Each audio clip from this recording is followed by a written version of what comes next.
Next this evening, the UN says almost 2% of the world's population have intersex traits. Yet it's a topic that's rarely discussed and a term many will never have heard of. Intersex refers to a person born with a reproductive or sexual anatomy that doesn't fit the boxes of female or male. A Southampton lecturer has directed the UK's first film to feature lead intersex characters, as Mike Apps reports. Dr Qureshi is an award-winning director and lecturer in film production at Southampton Solent University. He was shocked that intersex is a subject that's been ignored by cinema. British cinema is one of the oldest cinema in the world, and I still can't believe it that, we haven't done any film at all on this subject, a very important subject. I shared the fact that I was intersex back in 2018 in a documentary called The Intersex Diaries. But before that, I had lived 21 years without ever telling anyone, except for my family and a few hundred doctors and nurses, that I was intersex.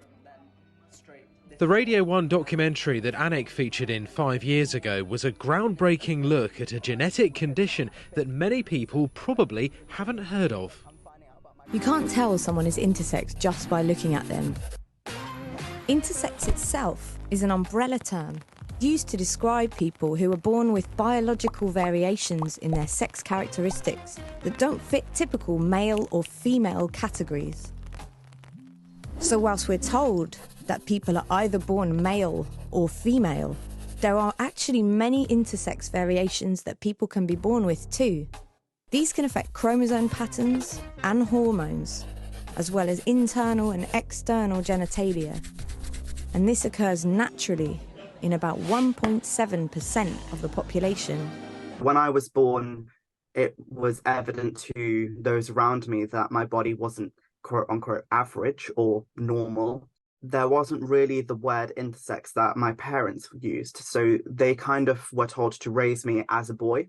For me, I have XY chromosomes, but my body doesn't respond to hormones in the same way that the average male does. I feel really proud. The documentary followed Anick on his journey to complete surgery to give him a male organ, created through a skin graft from his arm and a prosthetic device.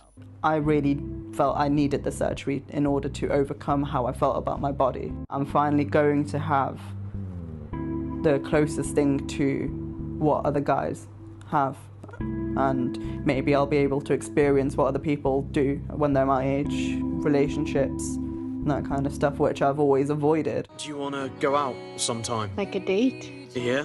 The lack of stories like Anick's being shared led Dr Qureshi to carry out extensive research into the subject.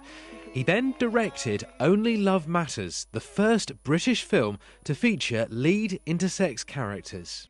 The film is inspired by many true stories exist in the world.